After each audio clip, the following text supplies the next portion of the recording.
चलो उष्मा गतिशास्त्र છે એનો બીજો નિયમ મેં તમને અહીંયા કીધું હતું કે આપમેળે થતા બધા પ્રક્રમમાં વિશ્વની એન્ટ્રોપી, વિશ્વ શબ્દ આપ્યો છે અહીંયા. તો વિશ્વનો મતલબ શું થયો કે તમારે પ્રણાલી છે એની એન્ટ્રોપી એ ગણવી પડે અને પર્યાવરણ છે એની એન્ટ્રોપી એ ગણવી પડે. જ્યાં સૂત્ર છે delta system plus delta surrounding બેનો સરવાળો 0 કરતા મોટો એટલે કે હંમેશા ધન થયારી વધે છે. લખાયું ને આપણે આપમેળે થતા બધા પ્રક્રમમાં વિશ્વની કુલ એન્ટ્રોપી વધે છે. તો એન્ટ્રોપીની મદદથી પ્રક્રિયા આપમેળે થશે કે નહીં થાય એ ગણવા માટે તમારે પર્યાવરણ અને પ્રણાલી બે ઉપર ધ્યાન રાખવું પડે. બરોબર ને? પ્રણાલી અને પર્યાવરણ બેમાં થતા ફેરફાર ઉપર ધ્યાન રાખવું પડે. એ થોડુંક અઘરું પડે. પણ મુક્ત ઉર્જા છે, આ મુક્ત ઉર્જા એ એક એવું અવસ્થા વિધેય છે કે જેમાં ખાલી પ્રણાલીની મુક્ત ઉર્જાના ફેરફારની મદદથી જ તમે પ્રક્રિયા આપમેળે થશે કે નહીં થાય એ નક્કી કરી શકો. તો એ લખો આપમેળે થતા બધા પ્રક્રિયામાં પ્રણાલીની મુક્ત ઉર્જા ઘટે છે. તો ઓલામાં એન્ટ્રોપીમાં બેયમાં ધ્યાન રાખવું પડતું, એ ખાલી પ્રણાલીમાં જ ધ્યાન રાખવું પડતું. એટલે મુક્ત ઉર્જા છે એ સૌથી સારામાં સારું વિધેય કહેવાય. તો હવે આપણે ગિબ્સની મુક્ત ઉર્જા અને સ્વયંસ્ફુરણામાં આગળ વધવાનું છે. બરોબર? તો ગિબ્સની મુક્ત ઉર્જા અને સ્વયંસ્ફુરણા.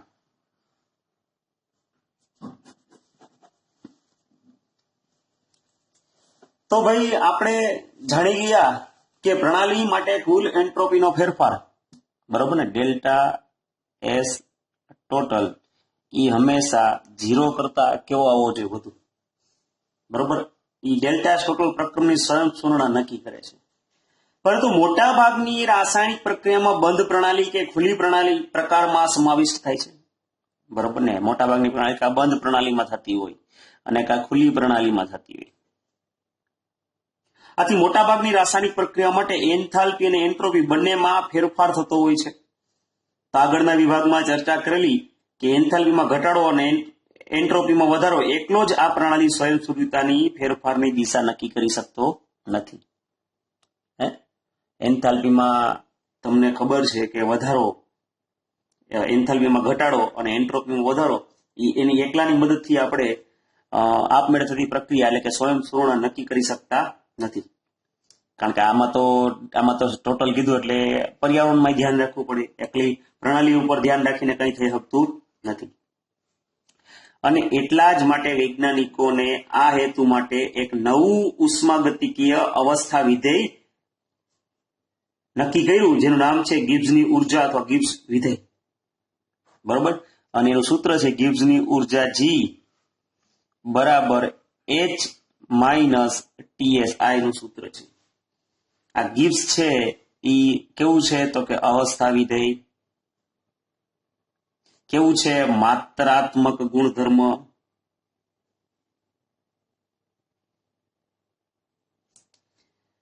બરોબર? અને આપણે કીધું એ પ્રમાણે આનો ફેરફાર એ મહત્વનો છે. એટલે આપણે આ સૂત્રને ફેરફાર સ્વરૂપમાં લખીએ ડેલ્ટા જી. અને ખાલી મેં કીધું ને કે સિસ્ટમનું જ ધ્યાન દેવાનું છે, પર્યાવરણ જોવાનું નથી. ડેલ્ટા જી સિસ્ટમ બરાબર આનો ફેરફાર તો ડેલ્ટા એચ સિસ્ટમ માઇનસ બરોબર આ એસ ઈ પણ કેવી લેવાની છે તો કે ફક્ત કોની, જો આમાં ફેરફાર લેવાનો ને તો એક વખત આપણે કેને અચળ રાખીએ? ટી ને અચળ રાખીએ તો શું થઈ જાય? Delta S system. અને બીજી વખત એસ, આ એસ ને અચળ રાખીને ટી છે એને ફેરફાર કરીએ તો માઇનસ હું આ એસ સિસ્ટમ ડેલ્ટા ટી. પણ અચળ તાપમાન હોય તો ડેલ્ટા ટી કેવો આવી જાય? 0. એટલે આ પદ કેવું થઈ ગયું? 0. તો આપણું સૂત્ર ડેલ્ટા જી સિસ્ટમ બરાબર ડેલ્ટા એચ સિસ્ટમ. હવે ખરેખર તો સિસ્ટમની જ વાત, એટલે સિસ્ટમ લખવાની કઈ જરૂર હોય નહીં, પણ ચોપડી લખ્યું એટલે આપણે લખવું પડે. Minus T delta S system. સમજાણું? તો આ સૂત્ર છે ઈ આપણને જવાબ છે એ કેવો આવવો જોઈએ? તો કે ઋણ આવવો જોઈએ. કારણ કે આપણે વાક્ય લખાયું છે કે મુક્ત ઉર્જા છે એ કેવી થવી જોઈએ? ઘટવી જોઈએ. સમજાણું? રેડી? તો ગિબ્સની ઉર્જાનો ફેરફાર એટલે શું થશે? તો કે એન્થાલ્પીનો ફેરફાર માઇનસ તાપમાન ગુણ્યા એન્ટ્રોપીનો ફેરફાર. સમજાણું? અને ગિબ્સનું સમીકરણ કહેવાય છે. કેવું સમીકરણ કહેવામાં આવે છે? ગિબ્સનું સમીકરણ. તો અહીંયા આપણે સ્વયંસ્ફૂર્ણા માટે બંને પર્યાયો ડેલ્ટા એચ અને ડેલ્ટા એસ એટલે કે એન્થાલ્પી અને એન્ટ્રોપી અગાઉ જણાવ્યા મુજબ ઉપયોગ કરી શકીએ. પણ અહીંયા આપણે ધ્યાન શું રાખવાનું છે કે ફક્ત આપણે પર્યાવરણને ધ્યાન દેવાનું નથી, ખાલી પ્રણાલી ઉપર જ ધ્યાન દેવાનું છે. સમજાણું? તો ડેલ્ટા જી નો એકમ છે ડેલ્ટા એચ અને ટી ડેલ્ટા એસ ઉર્જાના પર્યાયોને કારણે આપણે જૂલમાં જ લઈ શકીએ કે કિલો જૂલમાં લઈ શકીએ. સમજાણું? રેડી?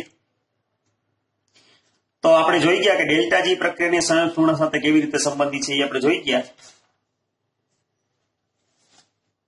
હવે જો પ્રણાલી પર્યાવરણ સાથે ઉષ્મીય સંતુલનમાં, એટલે આટલું ખ્યાલ પડી ગયો ને? આ ગિબ્સની મુક્ત ઉર્જા વિશેની વાત આપણે અહીંયા પૂરી કરી કે જો પ્રણાલી પર્યાવરણ સાથે ઉષ્મીય સંતુલનમાં હોય તો પર્યાવરણનું તાપમાન પ્રણાલીના તાપમાન જેટલું જ હશે.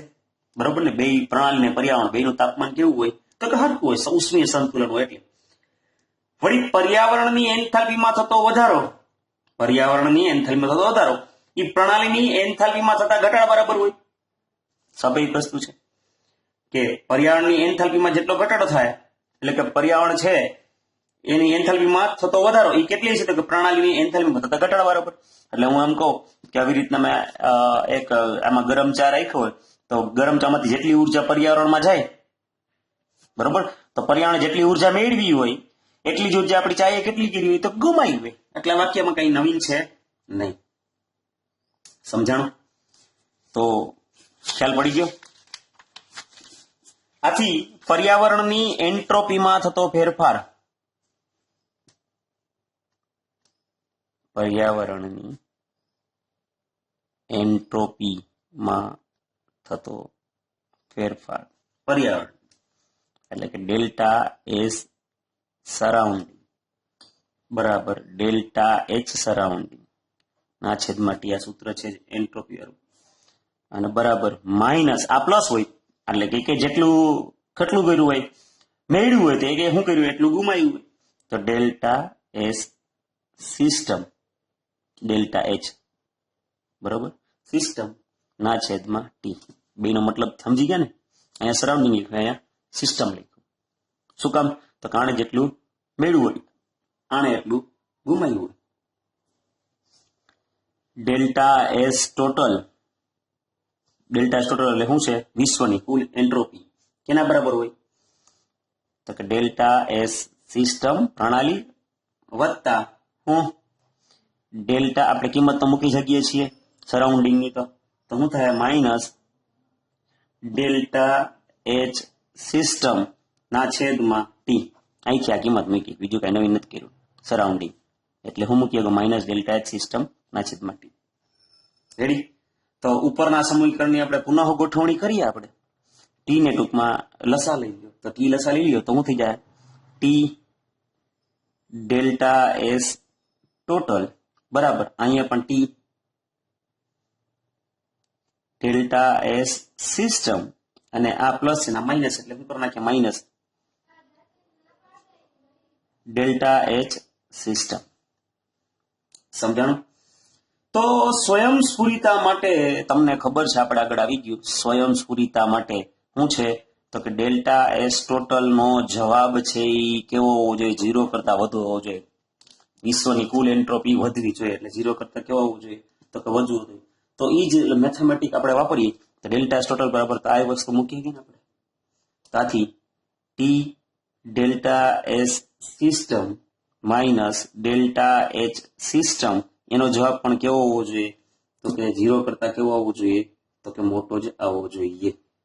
બરોબર? આપણે માઇનસ અને પેલા લખવું પછી માઇનસ નિશાને સામાન્ય કાઢવું એટલે શું થાય કે આપણે ઓલી કિંમત આપણે આગળનું જે ડેલ્ટા જેનું ગિબ્સનું સમીકરણ મેળવ્યું ને એમાં મૂકવાનું છે. એટલે તો ડેલ્ટા એચ સિસ્ટમ પેલા લખ્યું, માઇનસ સામાન્ય કાઢ્યું એટલે શું થઈ જાય? ટી ડેલ્ટા એસ સિસ્ટમ, બરોબર.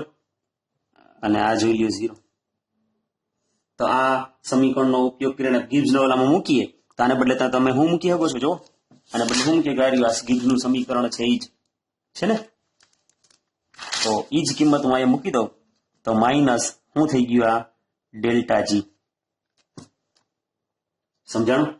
તો આની ઉપરથી ખબર પડે કે ડેલ્ટા જી બરાબર delta H minus T delta S નો જવાબ કેવો હોવો જોઈએ? માઇનસ તો 0 કરતા આમ લખ્યો તો નિશાની પ્લસ કરી તો 0 અહીંયા ગ્રેટર દેન છે, આ નિશાની ઉલટી કરવી પડી, માઇનસ નામે પ્લસ કર્યા તો આ નિશાની પણ ઉલટી કરવી પડી. તો આ વાક્ય આપણને એમ કે છે, જે મેં લખાયું ઈ જ, કે ડેલ્ટા જી નું મૂલ્ય કેવું હોવું જોઈએ? તો કે ઋણ. તો ઋણ એટલે મતલબ હું 0 કરતા નાનો. તો અહીંયા ડેલ્ટા એચ સિસ્ટમ પ્રક્રિયાનો એન્થાલ્પી ફેરફાર છે અને ટી ડેલ્ટા એસ એવી ઉર્જા છે કે જે ઉપયોગી કાર્ય માટે પ્રાપ્ય નથી. આથી ડેલ્ટા જી ચોખ્ખી ઉર્જા છે જેનો ઉપયોગ આપણે કાર્ય કરવા માટે ઉપયોગ કરી શકીએ, બરોબર. અને આ કારણે લીધે જ તે પ્રક્રિયાથી મુક્ત ઉર્જા તરીકે આપણે ગણી શકીએ. તો આ મુક્ત ઉર્જાનું નામ પડ્યું એટલા માટે છે. તો અચળ દબાણ અને અચળ તાપમાને ડેલ્ટા જી સ્વયંસ્ફુરિત પ્રક્રમ માટે આપણે આ લક્ષણ નક્કી થાય કે ડેલ્ટા જી નો જવાબ કેવો હોય છે? તો કે ઋણ હશે. તો પ્રક્રમ કેવું હોય છે? તો કે સ્વયંસ્ફુરિત હશે. એ તમે એકને એક વાક્ય રીને સમજાવે છે. અને જો ડેલ્ટા જી નો જવાબ છે એ ધન હોય તો પ્રક્રમ છે એ સ્વયંસ્ફુરિત નથી. સમજાણો? ક્લિયર? તો જો પ્રક્રિયાને ધન એન્થાલ્પી ફેરફાર હોય અને ધન એન્ટ્રોપી ફેરફાર હોય તો તે સ્વયંસ્ફુરિત થશે. આ સૂત્રમાં આ ગણિત છે, બીજું કઈ નથી. આ ધન અને એન્ટ્રોપી ફેરફાર એ ધન જ હોય. એટલે આ ધન, કારણ કે જો આ એન્ટ્રોપી ફેરફાર ઋણ થાય તો ઓછા ઓછા વત્તા થઈ જાય ને, એટલે તો આપણો ટોટલ જવાબ ધન જ આવે. એટલે આપણો આ ડેલ્ટા એચ અને આ ટી ડેલ્ટા એસ નું પદનો જવાબ કેવડો મોટો હોવો જોઈએ? તો ડેલ્ટા એચ કરતા વધુ હોવો જોઈએ. તો જ ડેલ્ટા જી નો જવાબ કેવો હોય? તો કે ઋણ આવે. તો જ આ પ્રક્રિયા કેવી થાય? તો કે આપમેળે થાય. સમજાણું? તો આ ટી ડેલ્ટા એસ નું મૂલ્ય એટલું બધું મોટું હોવું જોઈએ કે એ ડેલ્ટા એચ કરતા કેવું થવું જોઈએ? તો વધુ થવું જોઈએ. એટલે આમાં હું ગણિતની ભાષામાં જ બોલું છું, બીજું કઈ નવીન નથી. તો જ આપણી પ્રક્રિયા છે એ આપમેળે થઈ શકે, સ્વયંસ્ફુરિત થઈ શકે. તો પ્રણાલીને ધન એન્ટ્રોપી ફેરફાર નાનો હોઈ શકે, જે કિસ્સામાં ટી ખૂબ વધારે, બરોબર. તો આપણે પ્રક્રિયા આપમેળે કરવી હોય તો જે આ નિયમ મેં પહેલેથી સમજાવી દીધો છે, આને બીજો નિયમ કહેવાય. જૂની ચોપડીમાં છે ને આને બીજો નિયમ કીધો હતો કે આપમેળે થતા બધા પ્રકરણોમાં વિશ્વની કુલ એન્ટ્રોપી વધે અને આપમેળે થતા બધા પ્રકરણોમાં પ્રણાલીની મુક્ત ઉર્જા કેવી થાય? તો કે ઘટે. આ નિયમ હતો. સમજાણું ભાઈ? અહીંયા બીજા નિયમનું પરફેક્ટ આવું વાક્ય જ નથી મૂકેલું.